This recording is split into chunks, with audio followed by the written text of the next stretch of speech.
একদিনে 2 ম্যাচ হয়েছে। টি20তে আমরা দেখেছি সাকিব আল হাসান, মুস্তাফিজুর রহমান দুজনই খেলতে নেমেছেন ভিন্ন ভিন্ন ম্যাচে। প্রথমের যে ঘটনাটা ঘটলো, মুস্তাফিজুর রহমান 1 ওভারে 3 উইকেট নিলেন। টি20তে এবারের মৌসুমে দ্বিতীয়বারের মতো তিনি ওভার হ্যাট্রিক করলেন, ম্যান অফ দ্য ম্যাচ। মুস্তাফিজের ম্যান অফ দ্য ম্যাচ হওয়া, কলকাতা নাইট রাইডার্স কেন তাকে 9 কোটি 20 লাখ রুপিতে দলভুক্ত করেছে, প্রায় 12.5 কোটি টাকায়, এবং কেন তার ফুল সিজন খেলা নিয়ে এত বিতর্ক, এত আলোচনা হচ্ছে, সবকিছুর যৌক্তিকতা প্রমাণ করে দেয়। মুস্তাফিজ পুরো ম্যাচের কাঠামো বদলে দিয়েছেন, তার দলকে জেতাতে বড় ভূমিকা পালন করেছেন। Shakib Al Hasan, what about Shakib Al Hasan? সাকিব আল হাসান যে কাজটা করেছেন, মুস্তাফিজ যেই কাজটা করেছিলেন যেন সেটারই একটা রিপিটেশন। একজন বাহাতি পেসার, আরেকজন বাহাতি অর্থোডক্স। সাকিব আল হাসান 14 রান দিয়েছেন, 4 ওভার বল করেছেন, 3.5 ইকোনমি, 2টা উইকেট নিয়েছেন। অসাধারণ বলের উপর নিয়ন্ত্রণ, প্রায় 39-এ চলে যাওয়া সাকিবের কতটা ক্রিকেটের প্রতি নিবেদন, বাংলাদেশ থেকে প্রাপ্ত হয়ে যাওয়া সাকিব আল হাসানের কতটা পারফরমেন্সের ঝলকে আরো একবার নিজেকে উজ্জ্বল করার প্রবণতা সাকিবের মধ্যে কতটা, সেটা যেন প্রমাণ করেছে গত ম্যাচে। বাংলাদেশের দুজন ক্রিকেটার 2টা ভিন্ন ম্যাচে খেলেছে, এবং 2টা ভিন্ন ম্যাচে টোটাল নেমেছিল 44 জন ক্রিকেটার। ওই 2 ভিন্ন ম্যাচে 44 জন ক্রিকেটারের মধ্যে যেহেতু 4টা টিম 2টা ম্যাচে নেমেছে, 11 × 4 44 হয়। বেস্ট ক্রিকেটার হয়েছেন এমন 44 ক্রিকেটার্স বাংলাদেশের সাকিব এবং মুস্তাফিজ। বাংলাদেশের ক্রিকেটাররা কি পারে সেটা যেন করে দেখিয়েছে টি20তে। কম্পিটিটিভ ক্রিকেট হচ্ছে, ভালো ক্রিকেটাররা খেলছে, সবাই দামি ক্রিকেটার, সবাই নামি ক্রিকেটার, স্কোয়াডে জায়গা ধরে রাখা পাওয়া, সেটাই যেন একটা বড় আলোচনা। বাংলাদেশের বিভিন্ন পেজেস গুলোতে তাকালে দেখা যায় যে আজকে 11-এ রয়েছেন সাকিব, মুস্তাফিজ, তাসকিন। সেই তাদের সেই 11-এর, প্রতিপক্ষের 11-এর সবার থেকে যখন সেরা তারকা হয়ে যান, বেস্ট ক্রিকেটার হন, ম্যাচ শেষে পুরো ম্যাচের মোমেন্টাম ক্রিয়েট করার ক্ষেত্রে একটা বড় রোল প্লে করেন। অ্যান্ড বাংলাদেশ ন্যাশনাল টিম সেই সাকিব, মুস্তাফিজরা আমাদের সবাইকে গর্বিত করে। সাকিব আল হাসানকে খেলতে দেখাটাই একটা অন্যরকম আনন্দের। সাকিব মাঠে নামছেন, এটা যেন মনে করিয়ে দেয় লিওনেল মেসি যখন আর্জেন্টিনার হয়ে মাঠে নামেন। এটা যেন মনে করিয়ে দেয় একটা সময় যখন সচিন টেন্ডুলকর, ব্রায়ান লারারা তাদের দলের হয়ে মাঠে নামতেন। সাকিব আল হাসান তার দলের হয়ে মাঠে নামার সেই সুযোগটা নেই। তার রেকর্ড আমাদের, তার রানস আমাদের, তার কৃতিত্ব আমাদের, তার ম্যান অফ দ্য ম্যাচে জয়গুলো আমাদের, কিন্তু সেই সাকিবের এত কিছু আমাদের হবার পরেও সাকিব যেন আমাদের না। পলিটিক্যাল মার্ক আছে, সাকিব যেন আমাদের না। সেই সাকিব আল হাসান দেশের হয়ে খেলতে পারেন না, কিন্তু দেশের মানুষেরা যখন সাকিব সাকিব বলে আহ্বান জানায়, চিল্লায়, ইন্সপিরেশন দেয়, ঠিক মধ্যপ্রাচ্যের মাঠে সাকিব নেমে সেই বাঙালিদের, আর দূরে বসে আমাদের মতো বাঙালিদের সেই আত্মচিৎকার শুনতে পান, প্রতিদান দেন তার বলে, তার কর্মীতে, তার পারফরমেন্সে, তার ম্যান অফ দ্য ম্যাচ হওয়াতে।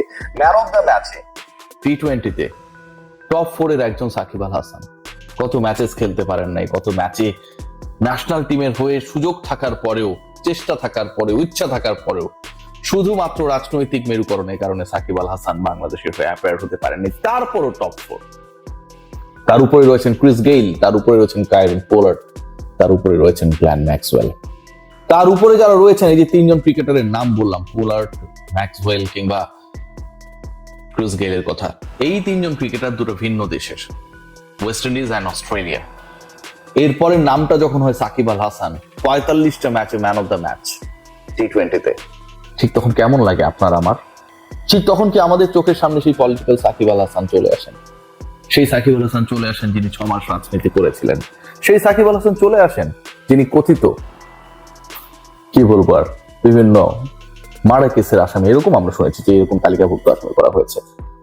এই সাকিব আল হাসান ভিন্ন সাকিব আল হাসান, ক্রিকেটার সাকিব আল হাসান, যেই সাকিবকে আসলে আমরা চিনি, যেই সাকিবকে আমরা চাই, যেই সাকিব আমাদের হয়ে ভিন্ন দলের হয়ে খেললেও যেন পারফর্ম করেন, সেটা পৃথিবীর যে প্রান্তে হোক না কেন, সেই সাকিবকে খেলতে দেখাটা সত্যি আনন্দের।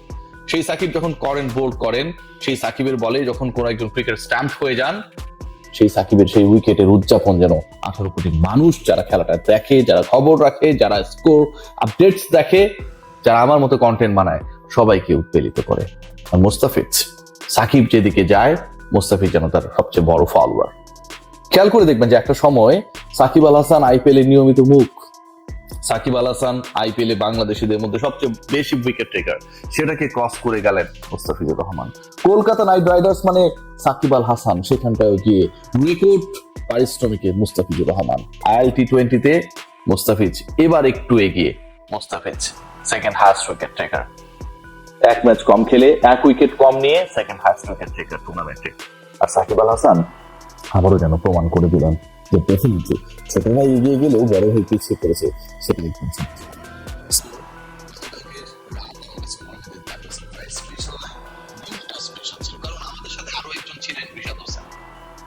বিগ ব্যাশে খেলছেন, আইপিএল এ তাকে কেউ ডাকে না, বিপিএল এ থাকলে নিয়মিত একাদশে সুযোগ পান না, কিন্তু সেই ঋষাদ, বিপিএল এ নিয়মিত একাদশে সুযোগ না পাওয়া ঋষাদ অস্ট্রেলিয়ান কন্ডিশনে কম্পিটিটিভ ক্রিকেটে হোবার্ট হ্যারিকেনের হয়ে প্রত্যেকটা ম্যাচেই 11-এ থাকেন। আমাদের ক্রিকেট কাঠামো, থিঙ্কিং, টিম সিলেকশনের সাথে অস্ট্রেলিয়ানদের পার্থক্যটা এখানটায়। তারা ঋষাদকে তাদের সবচেয়ে বড় কি মনে করে, আর আমরা ঋষাদের মতো ক্রিকেটারদেরকে সবচেয়ে বড় বোঝা মনে করি। খেলায় যখন সমালোচনা হয় সেখান থেকে রক্ষা পাবার জন্য, খেলায় তখন যখন পয়েন্ট টেবিল আমার দলের অবস্থানটা একটু মজবুত থাকে, ঋষাদকে তাহলে খেলানো যেতে পারে। ও তো খারাপ করবে ধরে নিই আমরা খেলাই, তারপর ঋষাদটা ভালো করে টিকে থাকে, জাতীয় দলে সার্ভিস দেয়, এক বছর সবচেয়ে বেশি উইকেট পায়, ওভার হ্যারিকেন্স এর মতো কম্পিটিটিভ টিমে এভরি ম্যাচে 11-এ থাকে, উইকেট নেয়, কিপটেমি করে এবং আমাদেরকে আনন্দিত করে। Shakib, Mustafiz, Taskin, Rishad, they are our pride. And definitely, I am very much proud of these guys. Mustafizur Rahman নিশ্চয়ই যখন শেষ করবেন IL T20 highest wicket taker হবেন। আর সাকিব আল হাসান পরের ম্যাচে সুযোগ পাবেন, নো ডাউট। বোলিংটা করেছেন, ব্যাটিং এর কথা তো খুব বেশি বলতে হয়নি, 25 বলে 17 রান, খুব বেশি পেটানোর দরকার ছিল না, খুব সহজ জয় এনশিওর হয়েছে তার দলের, এবং সেই সহজ জয়টা এনশিওর করার ক্ষেত্রে সাকিবের ওই কিপটেমি বোলিংটাই কাজে লেগেছে, তাই তিনি ব্যাটিং এর ক্ষেত্রেও কিছুটা কিপটে ছিলেন, নট আউট ছিলেন, শেষ করে এসেছেন। যে সাকিব ঠিকভাবে সুযোগ পান না, সুযোগ পেলেও কাজে লাগাতে পারেন না, যে সাকিবকে আমরা অসংখ্য বার দ্য এন্ড করে দিয়েছি তার ক্যারিয়ারে, সেই সাকিব আল হাসান যখন এইভাবে ফিনিক্স পাখির মতো ফিরে আসেন, একটাই আফসোস হয়, এই ক্রিকেটার আমাদের বিশ্বকাপ স্কোয়াডে কোনো ভাবনার মধ্যে থাকবে না। 18 বছরের ক্রিকেট, 17 বছরের ক্রিকেটের থেকেও 7-8 মাসের রাজনীতি কে জানে এত পাওয়ারফুল কেন। সবাই ভালো থাকবেন।